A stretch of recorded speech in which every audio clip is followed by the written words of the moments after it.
এমনি ভাবে তাকওয়া অর্জন এবং খুজুর দিক থেকে নবী আলাইহিস সালাম ছিলেন একজন ধর্মীয় আদর্শবান ব্যক্তি। আল্লাহ সুবহানাহু ওয়া তাআলা বলেন, ইয়া আইয়ুহান নাসু উবুদু রাব্বাকুম, হে মানুষ সকল, তোমরা আল্লাহ সুবহানাহু ওয়া তাআলার ইবাদত করো। এজন্য আমাদেরকে আল্লাহর ইবাদত করতে হবে, কোন ব্যক্তির ইবাদত করা যাবে না। যাবে আমাদের সমাজে বিভিন্ন জায়গায় দেখা যায় ব্যক্তির ইবাদত করে মানুষরা, ব্যক্তির পায়ে গিয়ে সেজদায় পতিত হয়, ব্যক্তির মাজারে গিয়ে সেজদায় পতিত হয়, ব্যক্তির মাজারে গিয়ে দান করে। এরকম সমাজে পাওয়া যায় কি যায় না? এরকম সমাজের মূর্খ লোকদের অভাব নাই। সাবধান সাবধান, এই সকল বিষয় থেকে সাবধান। অতএব কখনো আমাদেরকে এই সকল কাজ করা যাবে না। একমাত্র আল্লাহ সুবহানাহু ওয়া তাআলাকে ভয় করতে হবে। ভয় করতে হবে কি হবে না? ইলাহ উপাস্য দিক থেকে আল্লাহকে একজন তো হবে, এমনি ভাবে উলুহিয়াত রুবুবিয়্যাত রব হিসেবে আল্লাহ সুবহানাহু ওয়া তাআলাকে একজন তো হবে। সকল প্রকার আসমা ও সিফাত গুণগত দিক থেকে আল্লাহ সুবহানাহু ওয়া তাআলাকে একজন তো হবে। এমনি ভাবে মানুষকে কঠিনতার দিকে না নিয়ে সহজ সরলতা আমাদেরকে বুঝিয়ে দিতে হবে। নবী আলাইহিস সালাম বললেন যে ইয়াসসিরু ওয়া লা তুআসসিরু বাশশিরু ওয়া লা তুনাফিরু, যে তোমরা মানুষকে সহজ করো, কঠিন করো না। বাশশিরু, তোমরা সুসংবাদ দাও। ওয়া লা তুনাফিরু, তোমরা মানুষদেরকে ফিতনায় পতিত করো না। অর্থাৎ আমাদেরকে বিষয়গুলো সহজভাবে বুঝাতে হবে, উপস্থাপন করতে হবে, ভালোভাবে উপস্থাপন করতে হবে। যে নামাজ 5 ওয়াক্ত নামাজ, এটা তো 5 বার আদায় করতে হয়, সারাদিন তো লেগে থাকতে হয় না। 5 ওয়াক্ত নামাজে কতক্ষণ সময় লাগে? ফজর ওয়াক্ত নামাজে 4 রাকাত নামাজ কতক্ষণ সময় লাগে? 2 রাকাত সুন্নাত, 2 রাকাত ফরজ। এমনি ভাবে জোহরের নামাজ প্রথমে সুন্নাত 4 রাকাত, এরপরে 4 রাকাত ফরজ, এরপর 2 রাকাত সুন্নাত। এটা কতক্ষণ সময় লাগে? 10 রাকাত নামাজ, এটা আধা ঘন্টা সময় লাগে না? এমনি ভাবে আসরের নামাজ ফরজ 4 রাকাত, মাগরিবের নামাজ ফরজ 3 রাকাত, সুন্নাত 2 রাকাত, এশার ক্ষেত্রে 4 রাকাত ফরজ, 2 রাকাত সুন্নাত। এমনি ভাবে পরবর্তীতে বেতর আদায় করা হয়। এগুলো নামাজ আদায় করতে তো আর বেশি সময় লাগে না। এইভাবে সমাজের কাছে উপস্থাপন করতে হবে, এইভাবে সমাজে উপস্থাপন করতে হবে।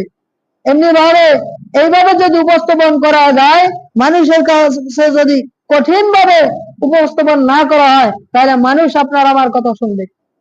তাই নবী আলাইহিস সালাম এইভাবে আমাদের কাছে, উম্মতের কাছে উপস্থাপন করতেন।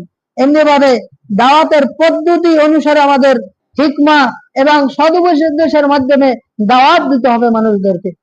আল্লাহ সুবহানাহু ওয়া তাআলা বলেন, উদউ ইলা সাবিলি রাব্বিকা বিল হিকমা, তোমরা মানুষদেরকে হিকমার সাথে, প্রজ্ঞার সাথে দাওয়াত দাও, প্রজ্ঞার সাথে দাওয়াত দাও। মানুষদেরকে দ্বীনের দাওয়াত দিতে হবে ভালোভাবে, উত্তম উপদেশের মাধ্যমে আমাদেরকে মানুষদেরকে দাওয়াত দিতে হবে, দ্বীনের পথে দাওয়াত দিতে হবে। যে এই কাজটা এইভাবে হালাল পথে উপার্জন করতে হবে, হারাম পথে যাওয়া যাবে না, সুদ খাওয়া যাবে না, ঘুষের মধ্যে যাওয়া যাবে না, জেনা ব্যভিচারের মধ্যে লিপ্ত হবে না, মিথ্যা কথা বলা যাবে না, মা বাবার সাথে বেয়াদবি করা যাবে না। এভাবে আস্তে আস্তে ধীরে ধীরে ভালোভাবে উপস্থাপন করার মাধ্যমে মানুষদেরকে দাওয়াত দিতে হবে। সেই কথাই নবী আলাইহিস সালাম আমাদেরকে বুঝিয়েছেন, আর তিনিও তার উম্মতদেরকে সেইভাবে দাওয়াত দিয়েছেন। এমনি ভাবে বিদআত পরিহার করতে হবে, সুন্নাহকে আঁকড়ে ধরতে হবে। নবী আলাইহিস সালাম সব সময় বলতেন, মান আমিলা আমালান লাইসা আলাইহি আমরুনা ফাহুয়া রাদ, যেই ব্যক্তি এমন কোন আমল করলো, যেই আমলটা আমাদের পক্ষ থেকে নির্দেশিত নয়, ফাহুয়া রাদ, সেই সকল আমলগুলো গ্রহণযোগ্য নয়। অর্থাৎ নবী আলাইহিস সালামের যেই পদ্ধতিতে আমল করেছেন, সেই পদ্ধতিতে যদি আমরা ইবাদত আমল না করি, সেই ইবাদত গ্রহণযোগ্য হবে? তিনি কিভাবে নামাজ আদায় করছেন, তিনি কিভাবে যাকাত প্রদান করেছেন, তিনি কিভাবে হজ করেছেন, তিনি কিভাবে রোজা আদায় করেছেন, তিনি কিভাবে কোন ইবাদত আমল করেছেন, সেইভাবে যদি আমরা আমল না করি, তাহলে সেই আমলটা গ্রহণযোগ্য হবে? গ্রহণযোগ্য হবে না। এমনি ভাবে নবী আলাইহিস সালাম খুব আল্লাহ সুবহানাহু ওয়া তাআলাকে ভয় করে একনিষ্ঠতার সাথে ইবাদত করতেন। তিনি দাঁড়িয়ে দাঁড়িয়ে এমন ভাবে ইবাদত করতেন যেন তার পা ফুলে যেত।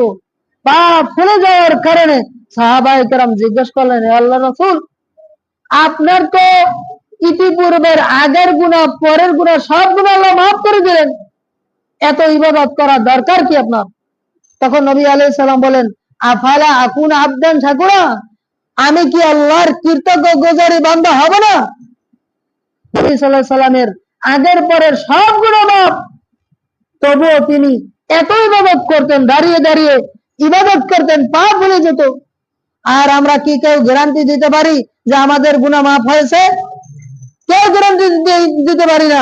তাহলে যদি গ্যারান্টি না দিতে পারি, আজকের থেকে সঠিকভাবে নবী আলাইহিস সালামের আদর্শ গ্রহণ করে বেশি বেশি ইবাদত করা দরকার কি দরকার নয়?